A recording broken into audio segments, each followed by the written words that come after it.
night may be long and the dark may be deep, but the answers are there to be found. Whether it's the normal, the abnormal, or the paranormal, you're in the right place. Let's go beyond reality. Great to have everybody here tonight as we get ready to talk paranormal. We've got good friend and I think third time, maybe fourth time guest, John Russell joining us, and he's got a bunch of things he wants to talk about. A lot of topics are going to be covered tonight as we kind of peruse paranormal genres and cross over from one to the other and bring them all together.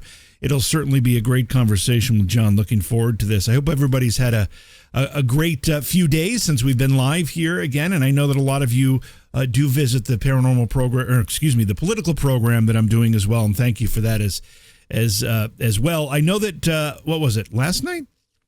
My days are so much. Monday night, right? We had a terrific crowd for that program, which by the way is called the Independence Gang. It's right here on YouTube as well. We had a great crowd, a lot of new subscribers. That was terrific, and I appreciate Britt as part of that program with me. And we've got a rotating cast of supporting characters, if you will. They're our guest panelists. And last night we had a new one, of a woman by the name of Elle. She also goes by Some Bitch I Know, which I guess is her handle on Twitter and other social media. But she brought a lot of good people over to our chat room into the program, so we appreciate her being part of the show. Speaking of that, make sure you do your subscribing. I've told you before where you need to go to do that, but I'll tell you one more time. Go to Twitch or here on YouTube. Please hit the subscribe button and hit the like button, please, as well. That helps us, and it helps people find the videos when they do a search. We often take an opportunity to explore topics that aren't always strictly paranormal on this show as well. And we're looking at doing some interesting things with that, and maybe taking a bit more of a pop culture approach to some of our programs. You know, we've had folks on here like Arlen Schumer and others who have talked about pop culture topics, and they're just a lot of fun to talk about. So we may be doing a little bit more of that in the future, and I hope that you find that entertaining as well. So, okay, so what we're going to do now is we're going to go to break, and when we come back, we will bring our guests in. Again, tonight we're going to be talking with John Russell about all things paranormal. It's going to be a great conversation on Beyond Reality.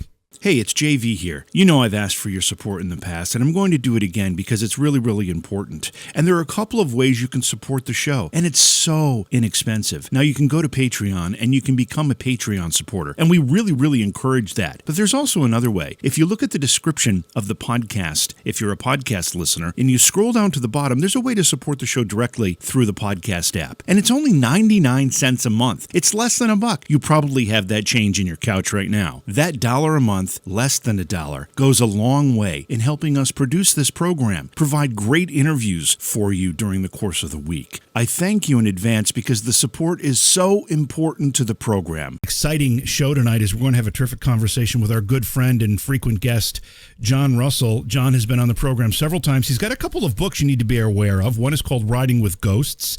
The other, and I think his newest one, or the more recent one, is A Knock in the Attic. Both fantastic reads, great paranormal connections in those books. So, John, hey, welcome back to Beyond Reality. It's so great to have you with us again. JV, thank you. It's always a pleasure to be with you. I always enjoy being on the show, and we're going to have a lot of fun talking tonight. Yeah, we are. Tell me how the books are going. Things going well? Things are going well. The books are selling pretty well, which, of course, makes me happy. You know, writers write things to be read. So, you know, we don't want it sitting on a shelf somewhere. We want it in people's hands. But that's going well, and I'm still hard at work on my third book, and almost getting close to being halfway through it right now, so pretty excited there. I tell you, I have such a tremendous respect for people who can write books. I mean, I was the editor of and publisher of Tab's Paramagazine for a lot of years. I did a lot of editing and writing for myself, you know, but it's all short form stuff. I can't imagine having the vision, John, like, you know, looking at a project and saying, okay, this is where I'm going to start and this is where I'm going to end. And here, you know, here are the 400 pages that are going to be in between. It's such a daunting task for me. Let me tell you, JV, I have done in my life hard physical labor, and writing a book is much worse. It's one of the most grueling things there is. You sit down and you agonize over every word. Am I using the right word? Am I conveying the right meaning? Am I saying things the right way? And it's just it's a task. It has to convey information, but it has to do so in a manner that people find entertaining, or they're not going to read it. So it's a balancing act, and then it's just the sheer sitting down, making the time to sit down at the keyboard and knock it out, chapter by chapter. And it's tough, let me tell you. And anybody that thinks writing a book is easy, it's not. Well, that's why I have so much respect for it. How many times do you write something and then you go back over it and you write it 5, 10, 15 times before you think you've nailed it? I mean, that's probably happens all the time. Yeah, it does, and that's before my editor gets hold of it. and then I'll sit there, and I will look at a sentence, and I'll say, okay, now is it this word or is it that word? And I'll go to the dictionary and I'll flip back and forth between the words, and it's like, okay, what's the exact right shade of meaning here? Yeah. Yeah. So you sit there and wrestle for 15 minutes over which word to use in a sentence, so it's crazy. But I understand that as well. I even in the short form stuff that I write, or even if I'm writing for the show, just writing, what I'm going to, my intros or whatever I'm going to say on the program here, right. I'll look at, there are words that are very similar in meaning, but they're not identical in meaning. And, that right. little meaning makes a difference at times. It does. It can convey an entirely different shade of meaning and an entirely different impression for the reader. So it's important in word choices, absolutely. And when I think I've done the exact right thing, like in The Knock in the Attic, my editor got a hold of it. It was like, nope, this. It was like, yeah, you're right. So you're writing you're in the middle of writing the third book. You and right. I had a brief, very brief conversation before you came on the air here. We were talking about a lot of things, but generally there's a reopening happening in the country, and it's creating some energy. What are you feeling from that? Well, it's good, and it's past time. I think this should have happened a long time ago, and so many people are just so pent up and so frustrated and feeling so trapped, by the lockdowns and by the businesses that have shut down, and the restaurant industry going down the tubes and all of these things. And people are just frustrated, and people are to the point that, one. Yeah, sure. One podcast that I was on, the host told me, he said, I've got friends that they're like, I don't care. I don't care if the virus is real and I catch it and die. I can't sit here in the house anymore. I can't wear this stupid mask anymore. I got to get out and live again, Yeah. Because the way that we've been living is a very dystopian way to live. We're social creatures, and we need that physical contact. And, it's just like babies in hospitals. If they're not given touch and if they're not given human compassion through touch and hugs and everything like that, they fail to thrive and they can even die. Well, guess what? As adults, we're not any different. We thrive on that human touch. We need that handshake. We need that hug. We need that eye contact. And so that's what we need to get back to. Yeah, as much as this virus was a danger to our elderly population, and I agree with your friend. I got to the point too. I feel like this is not really a way to live. So at that point, you start looking at your risks and say, okay, it might be worth it. And this isn't for everybody, but it's worth it for me to risk. Put a little risk out there to live again. But the reopenings are helping. But going back to the elderly population, we'll never know. There will never be any statistics, probably, that'll tell us how many folks that were isolated from their families. They were in nursing homes or elderly care facilities, and they were isolated from their families for 15 months, and many passed away during those 15 months, not of COVID, but just of natural causes. Heartbreak. But how much of that was heartbreak? Exactly. How much of that was heartbreak? Absolutely. And I'm the, I have my psychic take on COVID. And I try and talk about that on some podcast, and it gets censored out. Yeah, I know. And I'm elderly. I'm that elderly population. I'm 67, And I have not worn a mask ever. I have not stayed inside. I have gone out. I have, gone to my doctor's office, kept my appointments. I've gone shopping. I've gone out to eat to restaurants through the whole thing. I've never hand sanitized. I've never done any of that stuff, and I've never been sick. Never had a problem. And there is a lot of reliable and credible things out there from medical doctors, recognized medical doctors, recognized scientists. The former chief research scientist for, I believe it was Pfizer, I saw an interview with him online, and he said, it's all nonsense. So yeah. There it is. And like I say, I have my psychic input about it. There's a lot of conflicting information out there about it, but what people have not been made aware of is the other side that contradicts the fear and the panic and everything that's put us in the situation that we're in. And when you start trying to get that information out, it's almost immediately censored. Facebook censors it, Google censors it, YouTube censors it. Yeah, and not to get too political here because I do that on a different show, but it's really disturbing when they censor things like that. And right now we're seeing something come to fruition that appears to have some legs. And this idea that this virus was generated not in the wild, but obviously in a lab. And when those theories were first discussed back March, April of last year, Facebook censored them. YouTube would censor them. They'll probably censor this. Twitter would censor them. The mainstream media would call anybody who suggested that a conspiracy theorist wacko. And all of a sudden, it's starting to change. People are starting to say, hey, wait a minute, maybe this is for real. And Dr. Fauci himself is saying, you know what, I'm going to back off my belief that that's impossible because it is possible. And, it's good old blow with the wind, Fauci. It's just amazing to me how they can think they're so righteous and censor people who have just an idea. No one is coming out and saying for sure at that point, but they said, we need to consider this too. It's really a dystopian, world right now, and that's troubling too.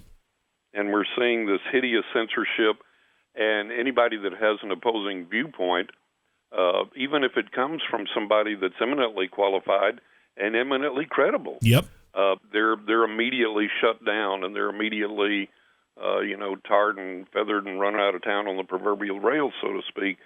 And it distresses me because my life's mission is let's find out the truth. Let's go where the truth leads us. And if it destroys our pet peeves in the process, so much the better.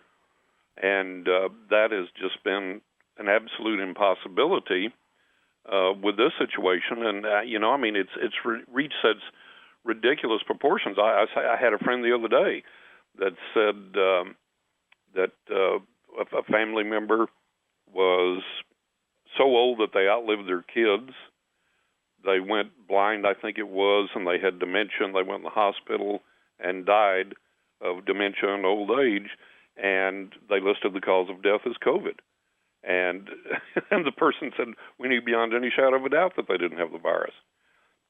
But, those are the kinds of things that have happened throughout this entire situation, and there are numerous news stories out there in the mainline media that address these things, that talk about these things. And so it's just it's amazing to me to watch it and to see what's happening, to see people's reactions and attitudes and the fear that people will so readily and easily swallow. And when you try and bring them something to counteract that fear that's factual, no. Yeah. Let me grab my mask, stay inside, and pull the shades down. Yep. So the biggest frustration for me is this intolerance to listen to other points of view. I don't care if you agree with me or not. That's not the important thing. Exactly. Listen to what I have to say. I'll listen. I listen to what you have to say. So what's the harm? What's the harm in that? We don't all have to disagree, but the conversation is what's important. And if you put a hand in somebody's face just because you don't like their opinion, well, then you're the one to blame for the problems because you just can't do it. Let's talk a little bit about some of this paranormal stuff in general. And I kind of started in this direction before we got into the more political stuff. But are you sensing any real difference in maybe the fabric of the spiritual energies? Is that changing at all now that, I mean, maybe it's not even COVID related, maybe just in general? The short answer is yes. And I think that a lot of it has to do with the possibility of increasing UFO disclosure, which I'm still not holding my breath about. Oh, yeah. But, at least it's made the mainstream news now. I mean, 60 Minutes did their segment on it and treated it seriously, and now we've got people in the mainstream news talking about it and treating it with respect and treating it seriously. So that's gone from the tinfoil hat realm to the mainstream now, which is what we've needed all along. And beyond that, which I think is stirring up a lot of things in the spiritual realm, but beyond that, there does seem to be, with this reopening or with this reawakening in the country and in the world, there does seem to be, the other side has kind of like been, what's taking you so long? We're here, we're waiting, we're trying to get this energy going, we're trying to, and what we don't understand is what we do here does affect the other side. Just like the other side can affect us, we can also affect the other side through our actions.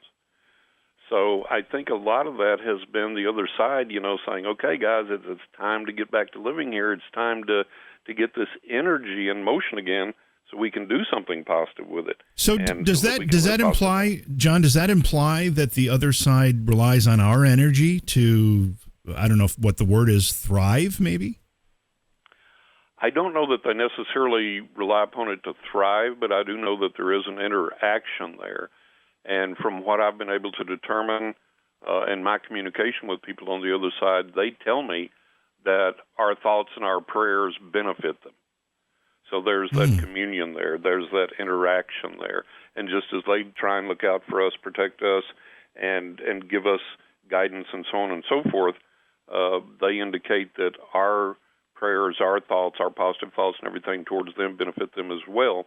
And then one thing I learned was like when the crash came, the first economic crash came, the other side told me that, the ramifications from that went out literally like waves, like radio waves, if you will, or waves in a pond, however you want to visualize it or state it, and rippled into the other side, into that invisible realm, and impacted things there because the enormity of the greed and the callousness of everything that went on was so heinous that it literally impacted the other side and literally kind of closed down some channels for a while from that side to ours, whether it was involuntarily or voluntarily on their side, where they kind of shut it down for a little bit to kind of regroup, so to speak.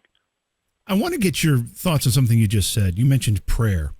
We all know there are no atheists in foxholes or in planes that have a lot of turbulence. Or hospital beds. that too. I'm not somebody who spends a whole lot of time praying. I am a Catholic. I'm a believer.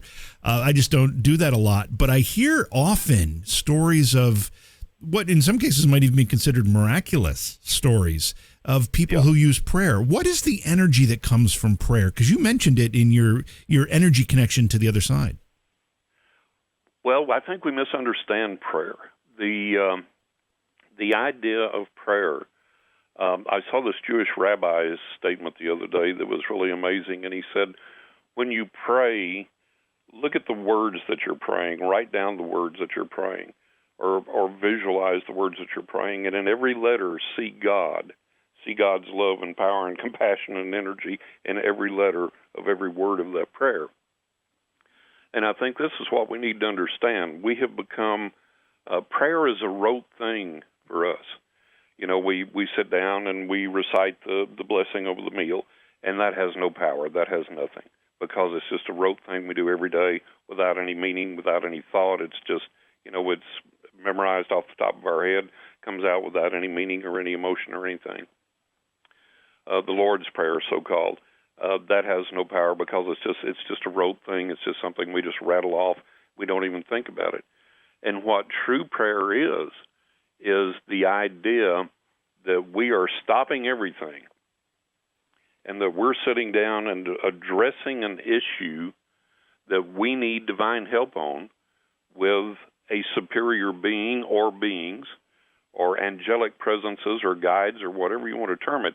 But we're connecting with a higher power, and we're asking that higher power. We're going to it and saying, excuse me, we're going to it and saying, listen, I don't think I can handle this on my own, or even if I can, I feel like I need more input, more information, more guidance so that I can deal with this better, or that I can handle it better, or that I can be a better person in the situation, or that I can be of more help to someone in their situation. What do I do? Give me some guidance, give me some help. And we're literally asking this higher power for that, and then we stop and we listen and expect to receive that and look for that guidance and act on it. And so that's what prayer should be in that sense of the word. And then as far as praying for someone, we visualize that person and we send them, and there are ways to learn the technique to do that, but we send them positive energy and we send them positive thoughts, and we can speak positive words aloud to them. And we tell them we're blessing them, just like we say, well, God bless you. Well, we can do that for people on the other side. And they do tell me that they receive that they hear that energy, feel that energy, that it does make an impact on them, and that it's a very positive thing. So prayer has to be an active thing, and that's the problem with a lot of things that we get into in religion, the paranormal, spirituality, everything. Everything becomes a rote exercise. Right. And we go through it without any real thought or any real emotion, and sometimes without even any real expectation. And so we have to get to the point in our lives that we are connecting with the spiritual realm so strongly, so meaningfully, so powerfully, that when we speak, we know our words are heard, and that someone is going to give us some guidance and some help and bring us the guidance and help that we need, and or enable us to help someone else along the way in the process. So it's got to be an active living thing. It's got to get outside of the realm of the prayer book. You can't take a prayer book and just open it up and go, okay, da-da-da-da-da-da-da-da-da-da, amen, and expect anything to happen. It just doesn't work that way. So, prayer has to be you wouldn't go to your wife and open up a book and go, oh, gee, your hair looks great, that dress is awesome, let's go to dinner, close the book. You wouldn't do that. It's the same thing when we approach the other side. So you have to go with the purpose and meaning and intent in your heart and honesty and real emotion, and be honest and real before this higher power and say, hey, please, I'm here, respectfully, I'm here, and this is what I need. Will you help me? Can you help me? Makes a lot of sense. You sent in communication with Eddie as you were setting up your return visit here, a bunch of things that you've been working on, thinking about, and talking about. And some of these are really fascinating topics. I want to kind of go through them for as much time as we have. But one of the things you point out is this idea of pre-incarnate contracts. Tell me what they are. And let's talk about these a little bit. Man, I tell you, this one just really puts the mustard up my nose, as the French would say. The idea of a pre-incarnate contract. And the reason I'm going off on this now is because it's coming up again a lot lately. It went around for a while, but I see it coming up again a lot now. And the idea of a pre-incarnate contract is that before we're born, we make, in essence, a spiritual contract that when we come into this life physically once again, that we are going to be X type of person doing X type of thing for X type of experience for X type of spiritual growth. And that concept in itself is ludicrous, and I'm not calling anybody ludicrous that believes that or says that. I'm just saying the concept is ludicrous, and I'll get into why. But it gets really bizarre because like the other day, as in one of the podcasts I was on in the live chat, the person said about me, well, this person obviously doesn't know anything about pre-birth contracts, pre-incarnate contracts, because before birth, we agreed to be abducted. I was talking about alien abductions. And so that set me off and got me to thinking, I was, boy, here it comes around again. A long time ago when Sylvia Brown was on the Montel show regularly, she once made the statement on the Montel show that we can't judge killers, serial killers, and so on and so forth, because in their pre-incarnate contracts, some people decided they wanted to be serial killers in the next life when they came back. You can't see it probably, John, but I'm scratching my head. Like, what? Wait, it gets better. Oh, it gets way better. And then she says, and others on the other side in their pre-birth form said, you know what? I've always wondered what it would be like to be tortured and killed.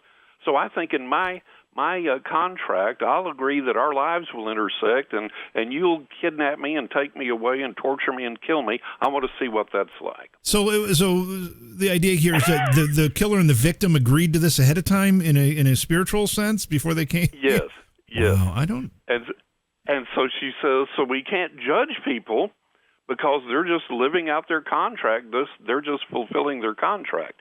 Well, I cannot say on the air with you what I would like to say. What is my opinion about that? Okay? Yeah. It's ridiculous fatalism, predestination, preordination at its absolute worst. If we were to make such a spiritual contract on the other side in our spirit form before we are born into a body again here on planet Earth, who do we make such a contract with? A higher power? Does a higher power oversee that? And if a higher power agrees to such nonsense, then that higher power is cruel, inhumane, and totally lacking in ethics, morals, and compassion. Right. I mean, it's like if you and I are brothers and we go up to Dad and I say, hey, Dad, listen, I want to take JV and stake him out on the ground and put sticks in his eyes and then get a jar of red ants and pour all those over him so they sting him and everything. And he agrees to that. Is that okay? And that's, yeah, sure, go ahead. Go. What kind of a father would we have and what kind of people would we be? You know, right, I mean, my God, it's insane. It's absolutely, totally insane. And if you think that if you make some type of cosmic contract to experience a certain life before we're born, there's no use trying to educate ourselves. There's no use trying to obey the law. There's no use trying to rise up out of poverty. There's no use trying to curb evil tendencies because, hey, man, don't blame me. I'm just living out my contract I made before I was born. It's ridiculous. It's insane. And, you know, if you say, you can take it to such ridiculous extremes, people say, well, you know, people that commit suicide, well, that was in their contract. That's the way they wrote it. That's what they were going to do. Well, what about the guy that decided that he was going to commit suicide and he failed? Well, that was in his contract. Well, then he tried again and he was going to, and then he changed his mind. Well, that was in his contract. And then he finally killed himself. Well, that was in his contract too.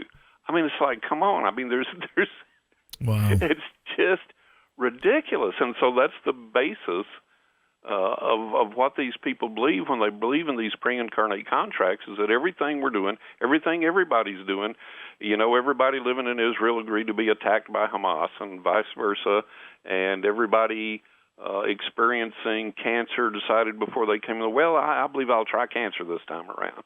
You know, it's like, are you kidding me?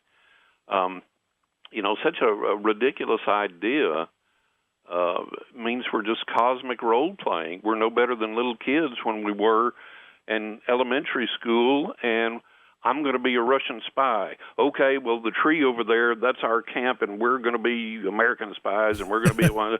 We're cosmic role-playing. If that's all we're doing is like, well, let's see, I want to be tortured and killed. Okay, well, I'll torture and kill you.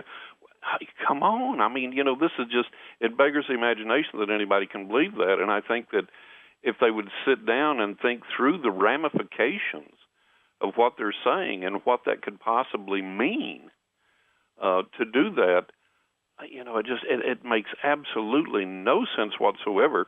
It absolves everybody on the planet of all moral responsibility. And, there's, like I say, there's no use in trying to do anything. Why? Well, it's either in your contract or it's not. You either signed up for it or you didn't. So, what's the point? And if you're a lazy bum stealing and living hand to mouth on drugs, well, that's what he signed up for. You can't blame him. Leave him alone.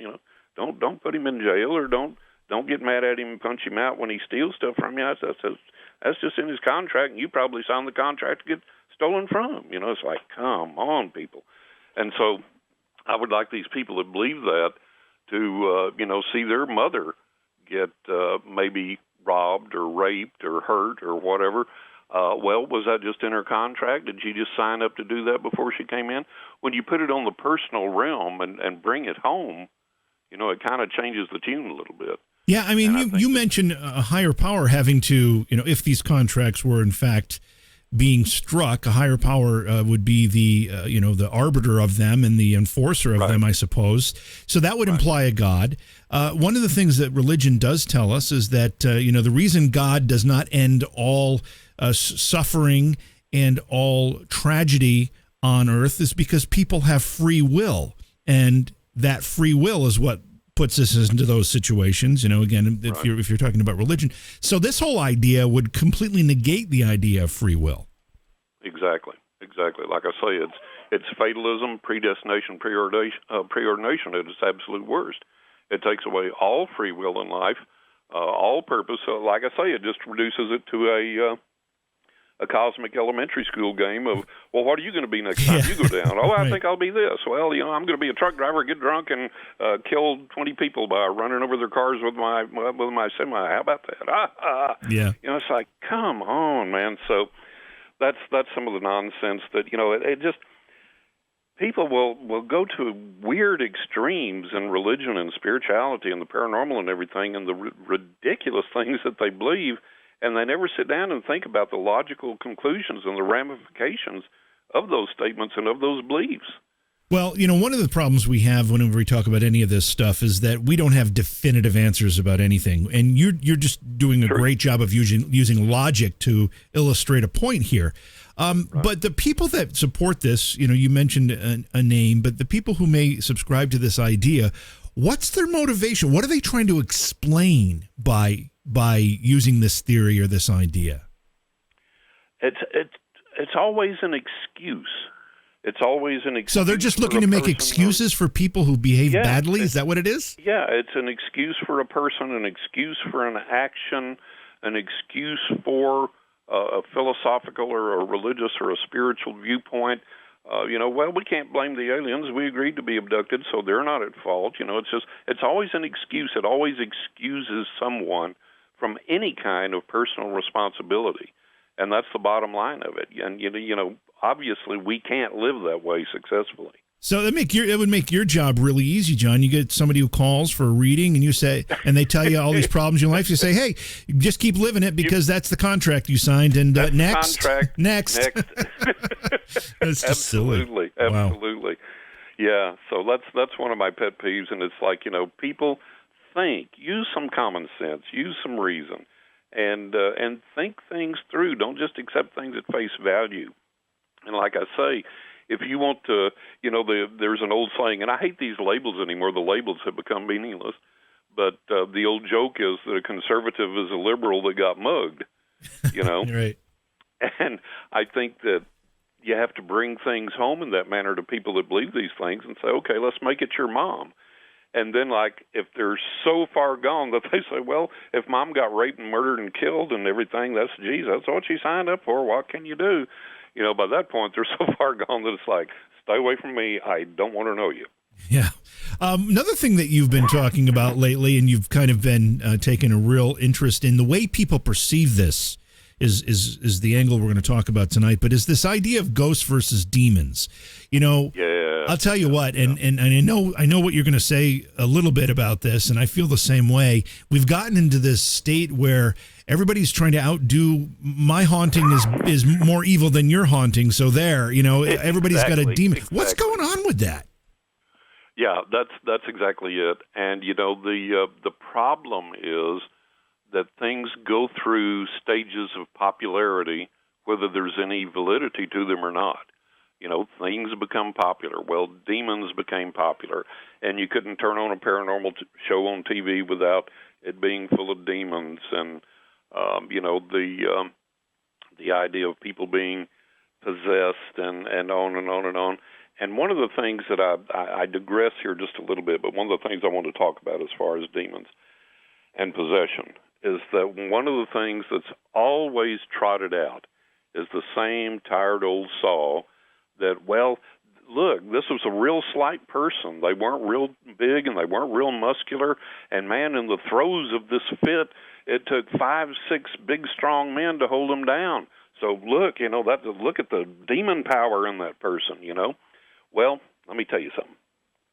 I worked for a very, very brief time when I was going to college for a state school for the mentally ill.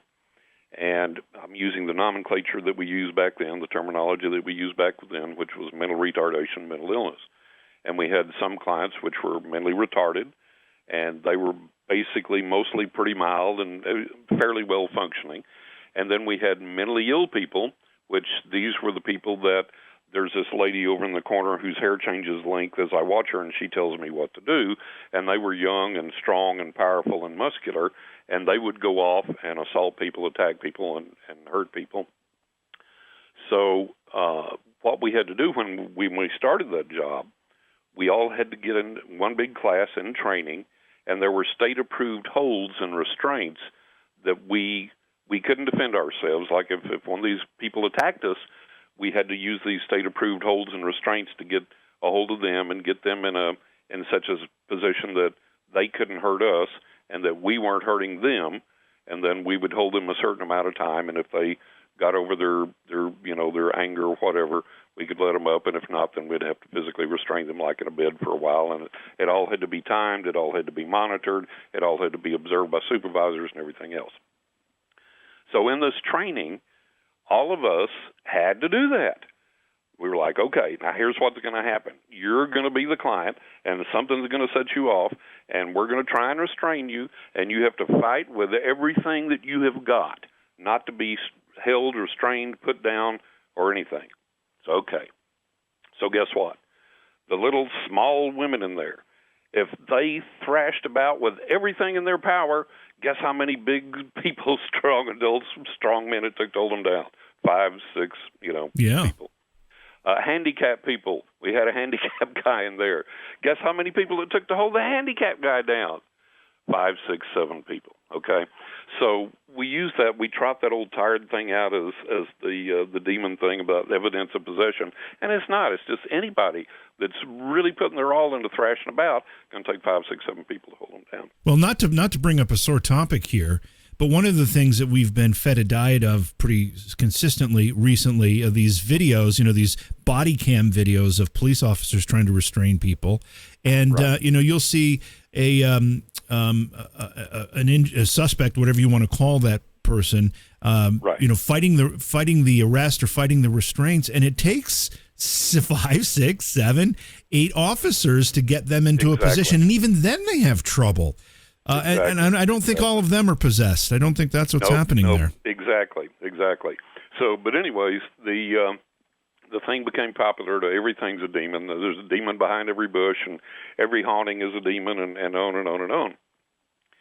So I talked to one of he was a well-known paranormal investigator who was involved in TV, including he recommended, he's in the industry, and the television industry was, and he recommended, and I'm not telling tales out of school here because we discussed this on the podcast that went out over the air, and so he recommended cases to Paranormal State, for example, which he later regretted for several reasons, and of course they're the demon behind every bush guy and all that kind of stuff.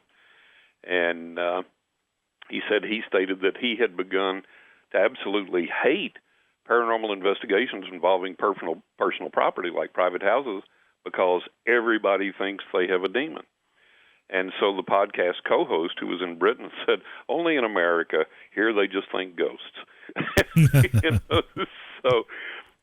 But people judge and interpret paranormal manifestations by how they were raised.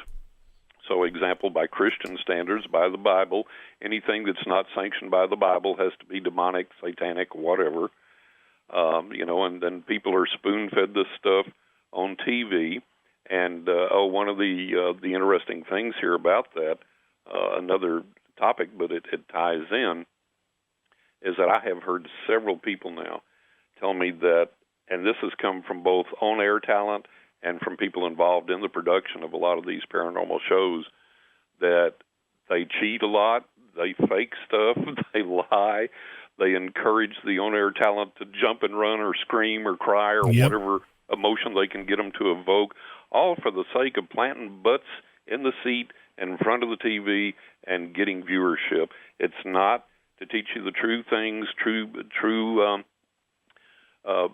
things about the paranormal or what the other side's like, what ghosts are like, spirits are like, hauntings are like, whatever. It's just to get your eyes on the TV and to titillate you and to scare you and to intrigue you, and that's all it's for. Yeah. And so that, demons sell. Having been involved in one of those programs, and some programs are better than others, but I always say they're all being made to entertain. They're all none of them are a science project. None of them are a double-blind study or whatever they call those things. These are all meant to entertain. And and when they entertain people, they get to sell advertising on the network that's airing it, and that's what it's all about. So everybody has to remember. You have to remember that when you're watching these programs. They're still great in many cases, but you have to remember what their motivation is. Look at it as a science fiction entertainment show, and you do all right. But don't look at it as truth about the paranormal. Right. What do you think, though, as far as we talk about this propensity to blame things on demonic activity or demons. But you're not saying that demons don't exist, are you? Let's not call it a demon. I think that word is so overworked that it's just, look, if we look at life here on Earth, there are terribly evil people here on this planet, and we work by extrapolation. And by process of extrapolation, then on the other side, there has to be evil as well. Among the spirits there, they can't all be good spirits. They can't all be benign spirits. I don't believe that. But I don't believe that the encounter of evil beings or malintentioned spirits or whatever is something that happens on a regular basis. And the reason for that seems to be, and I think the reason that I'm going to give for that is one of the reasons that we have such difficulty in communicating with the other side. I do believe that there are fail-safes there, locks or doors or whatever, if you will, that keeps a lot of that from getting through. And I think that's then in turn one of the reasons why we have such difficult time sometimes communicating with the other side is those fail-safes, those guards are in place so that it's not just a willy-nilly process. But I've never encountered the Hollywood version of the Exorcist demon. I've never encountered a person that I genuinely believed was possessed or under demonic influence. And all my years of paranormal investigation, starting at the age of 12, and like I say, I'm 67 now. I've never experienced that, never seen that.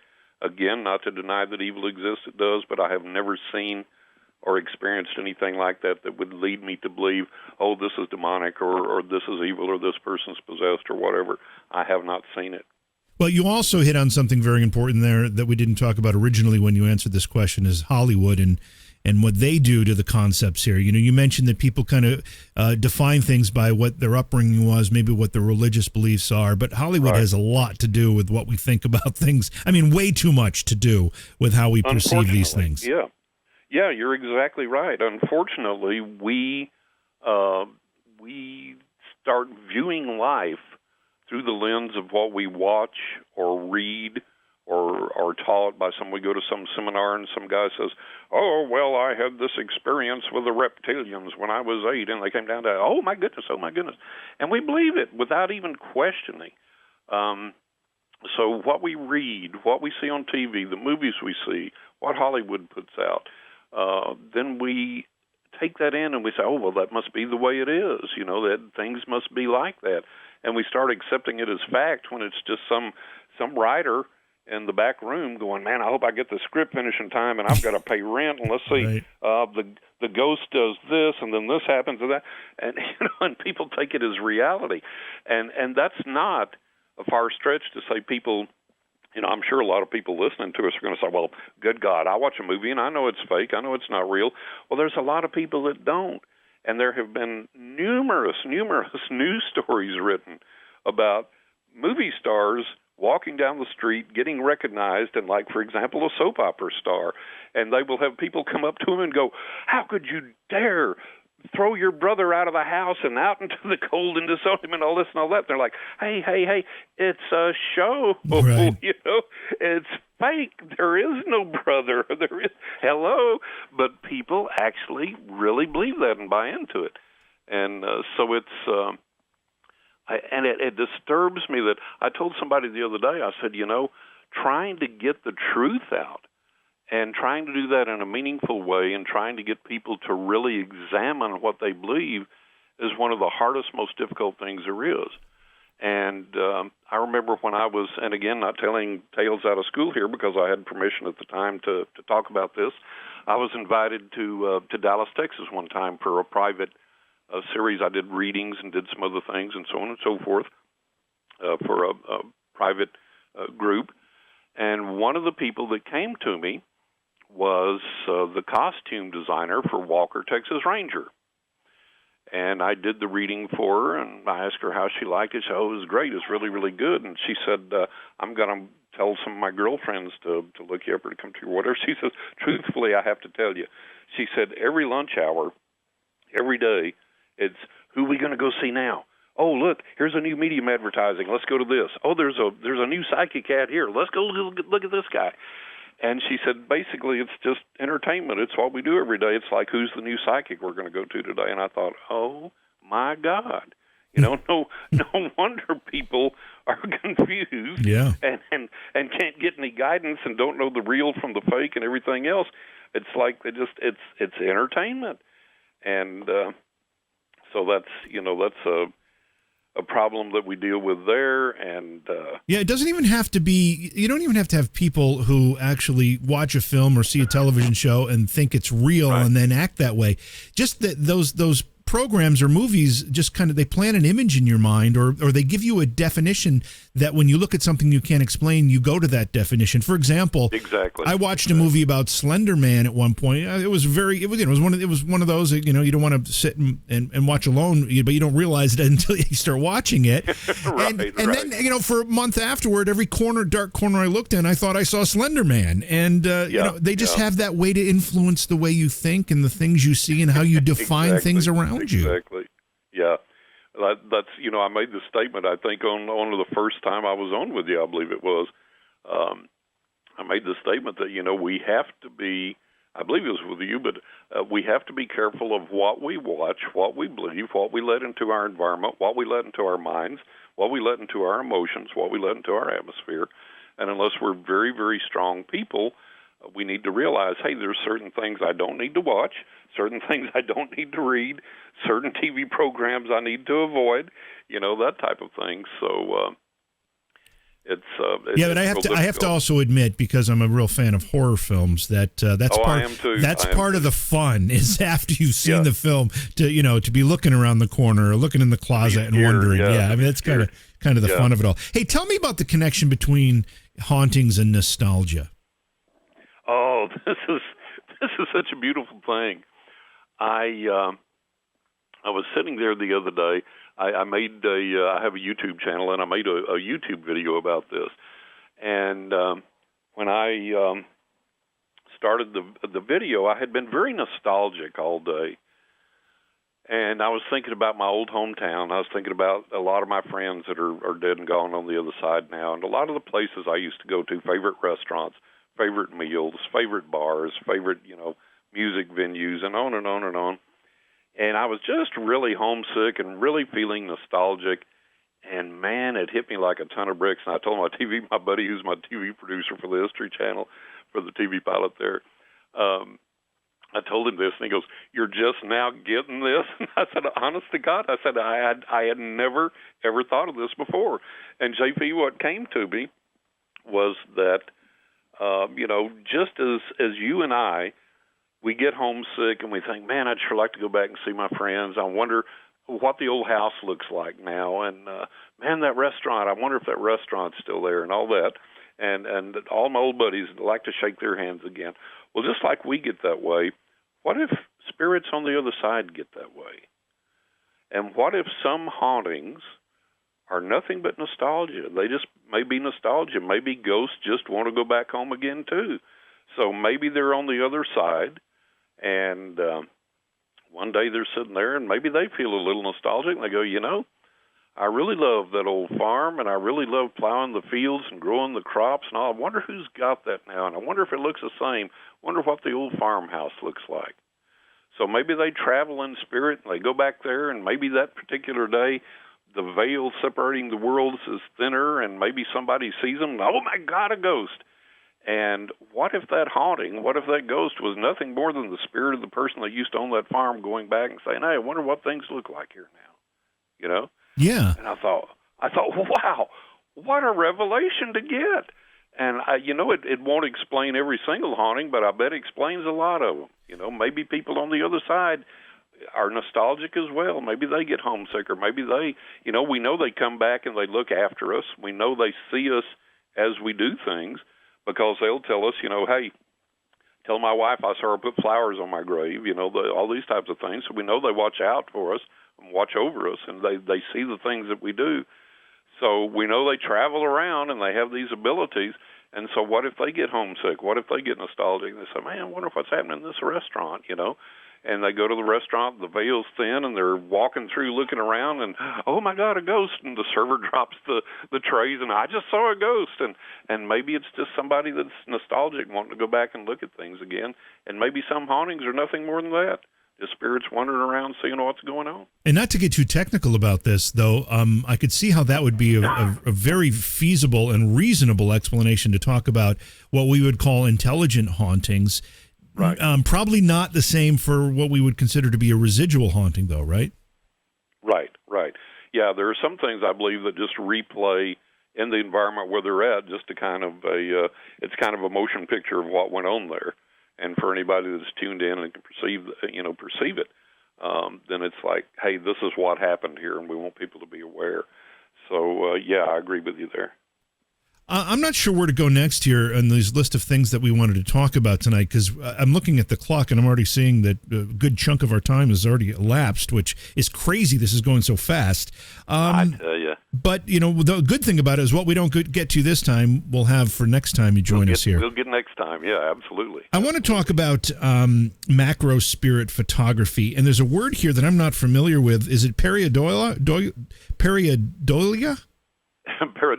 Peridolia. Yeah, I don't know that word. Peridolia. Is it the same thing as matrixing, or explain it to us? Okay, Peridolia is the idea that you can see a let me find the. It's the dictionary definition is that pareidolia is the tendency to perceive a specific or an often meaningful image in a random or ambiguous visual pattern. Okay. So in other words, if you're looking at a piece of lumber and the swirls and the knots and everything in the particular piece of lumber you're looking at, you might say, oh, this looks like a face here. See, if you imagine this could be an eye, and this one up here could be the other eye, and there could be maybe a nose down there. So that's pareidolia. You look at something, you say, well, it looks like this or it looks like that. So what skeptics do is they rely on that to explain away spirit photography. So if there's anything in spirit photography, even if it's just so in your face, mind-blowing that you can't deny it, that's just pareidolia. You just want to see it. The mind's wired that way. We look at a cloud and we say, oh, it looks like an elephant. That's not an elephant. And so that's the excuse that they use. And so I had, there was a post I had made of this one photograph I had taken, And people were saying, oh, it's just Peridolia. Well, it's not. In the photograph, and I sent you a copy of that, I believe. Yeah, you did. Yeah, and in the photograph, in this dewdrop, and I'll explain what I'm doing with macro spirit photography here in a second, but in this dewdrop is a face with eyebrows, eyes, a nose, cheeks, nostrils in the nose, the philtrum below the nose going to the lips, and little red lips in this dewdrop. And I was like, when I shot that, I was like, oh my God, look at this little spirit in here. Now, what macro spirit photography is, I'm a professional photographer and artist, and that all goes on the side. I've done it forever since I was a kid. I've been an artist all my life and a photographer for a long time. But it gets put on the back burner, and I get to it when I can. But with my photography, I shot landscapes, and I've shot abstract photography, and I've shot the moon, lunarscapes, and everything. I've shot florals. I've done all this stuff. Well, out of the blue, I got into macro photography, which is like, the smallest things, like the head of a match or the head of a pin or a little tiny insect or whatever, and you photograph that and magnify it, get it as sharp as you can, and I really got into that. So in this photography and doing macro photography, I began to challenge myself, and I said, let's see how small I can go and still get something that's absolutely sharp, absolutely detailed, absolutely looks great. And twice I successfully photographed one single grain of table salt and enlarged it so clearly that you can see what one grain of salt actually looks like. And so I began to challenge myself to go, okay, let's see if I can go lower than smaller than a grain of table salt. And I kept extending my range of equipment and gear and this, that, and the other. And I had never, for some reason, I had not really gone outside. For all the nature photography I had done, I had not really got into macro photography in nature. And so I began to do that. And when I did, all of these faces and beings and things began to appear in these macro photographs. Now, I had done spirit photography, life-size, regular size, and gotten plenty of mind-blowing pictures that way of spirits and of things and regular photography. But I also began to learn that in the macro photography, these same spirits were able to manifest there. And it made me wonder, are these little bitty beings that actually live, in these things? Or are they larger beings or larger entities that can project themselves into these small things so that you can see them? I suspect it may be a little bit of both. I don't know. But so in this particular picture, with the dewdrop where the face is in the dewdrop, what were you taking a picture of? What were you trying to capture? That was just it. That's all I was capturing was this, I believe it was a clover leaf out in the yard. Oh, okay. And I had grabbed that, and I said, I'm going to shoot down as far as I can. And I've tried to keep the dewdrop in focus. And in so doing, then when I looked at it, I was like, what in the world is that? And I enlarged it and cropped that one piece up and enlarged it. And it was like, oh, my God, look at this face. And then I went out. I thought, well, I'm going to really challenge myself now. We had frost on the lawn one year. And I said, I'm going to go out and I'm going to grab a little leaf of clover or blade of grass or whatever that's got ice crystals on it, that has frost on it, and I'm going to come in and try and shoot ice crystals, clear and sharp and everything. So I would grab these ice crystals, and I couldn't kneel down on the lawn. It was just didn't work with the camera. So, and it was cold outside, of course. So I would grab these like a leaf, bring it with the ice crystals back into my outside table, sit down super fast, focus on it, and start shooting before the ice melted. And in doing that, there were all these faces and beings manifest in these ice crystals. Now, in this one ice crystal, and eventually I'm going to have a website for all of these. I'm going to put my spirit photography, my EVP, and everything that I've been getting all on there so people can see them and hear them and everything. But in this one ice crystal, there was this visage of this guy that looked like he either had on like kind of a domed forehead, or maybe he had a helmet on, long hair coming out from underneath that. You can see his eyes, his eyebrows, his nose comes down, and he has a mustache and then this beard. And I'm like, wow, would you look at this? I mean, it's just as sharp and clear as can be in this ice crystal. Nothing else around it looks like that has anything in it. Just this one ice crystal has this guy in it, and he's immediately readily identifiable. And it's not Peridolia. I mean, you're not looking at something that looks like a guy. You're looking at a guy in here, okay? So the really wild thing about this particular one was that being, that visage, started appearing life-size and larger in other places in my life after I saw it, after I had taken that photograph. And we border woods that are slash pines, and slash pines are trees that get up 30, 40, 50 feet tall, and they lose all their bottom branches. The only branches are up at the top. And so you have this long shaft of tree, and the bark is really rough and kind of loose. It looks almost like it's fallen off the tree all the way up and down. So I'm sitting at my desk one day, and I look out my window, and here is this guy in the exact same visage that he presented to me in the ice crystal, about 2 or 3 times life size in the tree bark. And I mean exactly replicated. Wow. I'm like, oh, wow. Hey, how you doing? Hi.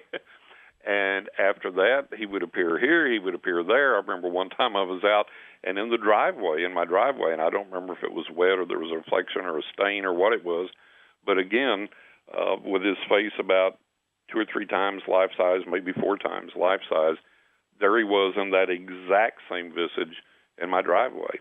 And he would appear all these different places. And so I began to understand from this that, maybe there are beings that are that small or that can communicate that small or can project their essences or their image or whatever that small, so that we can be aware of them at whatever range that we're doing things. And in learning that, it was like, wow, we're just barely scratching the surface here, because, like used to, they said, well, there's no such thing as X-rays. Well, we discovered there were X-rays. We discovered there were radio waves. We discovered there were all these other things. So if we're discovering that they can do this at such a small level and then manifest it likewise at a large level, how much further do we have to go, and how much more do we have to learn about this? And just think of the possibilities there if we can conduct some serious research in that and say, okay, well, what are you telling us, and why are you manifesting this way, and what more can we learn from this, and who are you, and where are you from, and how are you able to manifest an ice crystal, then in tree bark, and then on a driveway, and then in other places. So a lot of exciting things there, I think, to learn, a lot of exciting things to do. Yeah. John, what do you think, though, when you talk about, your experience with capturing these images and seeing these beings, as the word you used, do you think they're just a manifestation of the spirit world that we already know? Do you think they're maybe elementals, something completely undefined at this point? What are your thoughts on it? All of the above, in all seriousness. And that's why I say we have so much more serious work and investigation we need to do. And I know we're getting close to running out of time, but if I can take just a second here and talk about, and it relates to this actually because it relates to photography and remote viewing. I met this guy, became friends with this guy that was at Stanford when they developed Stanford Research Institute. Now, he did not work at SRI, but he was at Stanford when they developed the Institute. And he knew Geller and Pudolf and Targ and all these guys. He either knew them or was aware of them and so on and so forth. And he did a lot of his own psychic work and psychic experimentation research and everything there. So we began to develop a friendship and begin to talk. And this is germane to what I'm talking about. It's like, we're barely scratching the surface here of what we think we know, and we don't know anything. And so this friend of mine that was at Stanford, one of the remote viewing experiments, they a lot of government agencies, alphabet agencies and everything else were involved there with that. And so they were showing him this sketch that one of the remote viewers had made. And it was like a bench by train tracks and, trees around or whatever there were and everything else, whatever the scenario was. And they said, this is really accurate. This is really good. We got our target. The viewer got it. The remote viewer got it. So it was a success. And so my friend looked at it and he said, wait a minute. He said, where's the train? And the guy said, what do you mean? He said, well, there's train tracks there, And for the amount of time that it took to remote view this, surely the train went by at least once. Where's the train? And the guy said, well, I don't know what you're talking about. That's irrelevant. It's a success. We got what we needed, da-da-da-da. And he said, yeah, but wait a minute. He said, think about this. And being a photographer, when he told me this, he said, okay, you'll get it, you'll understand it, and I immediately did. He said, think of your remote viewer as a film camera with slow-speed film and on a long exposure setting for the shutter. And if that's the case, he's not going to pick up the train when it goes by. And that's true, because when I was learning photography, one of the puzzles that you're given is, in a busy New York intersection, if you want to photograph a building and you don't want any people in that shot, how are you going to do that? Because, people walking by that building 24 hours a day in New York City, how do you do that? Right. You put it on a slow shutter speed, and the people in the shot disappear, because the building's stationary, so you get the building, but the people are in motion, and the shutter speed is so slow, it doesn't pick them up. They virtually disappear. So this is the point that he was making. He said, hey, your remote viewer is a film camera with slow-speed film with a long shutter speed, and whatever's going through there is disappearing. He said, what if there were a way to turn your remote viewer into a high-speed film with a faster shutter speed, and you could get the train and whatever else is in motion there? And instead of understanding the dynamics of what a mind-blowing, wonderful concept that was, the response was, it's a success. We got what we needed. What are you talking about? Get out of here.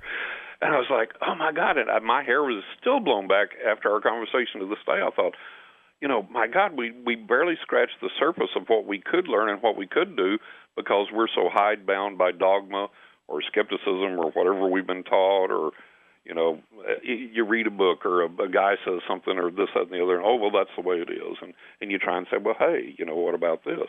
Hey, there may be little people living in dewdrops, So anyways, that's the thing there. We're just scratching the surface. Well, let me ask one more question about this. Let me ask one more question about this, John, before we have to kind of wrap this up.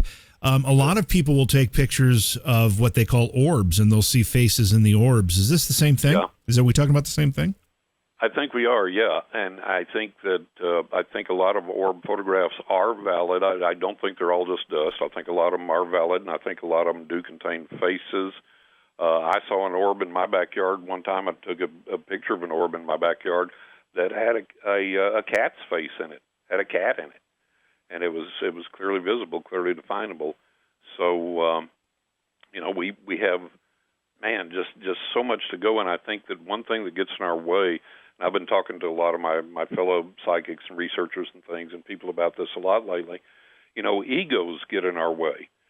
We want to be the star. We want to have the spotlight on us, instead of saying, okay, let all of us get together.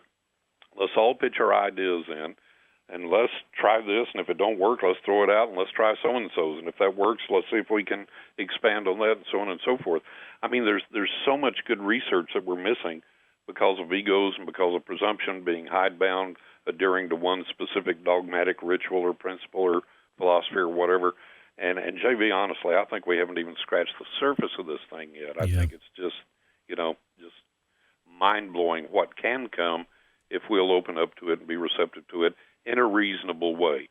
We don't want to drink the Kool-Aid in the jungle, Right. But I think there's a lot of things out there that are worth examining and worth trying. And that's what makes it exciting as well. And it gives us things to be curious about and talk about.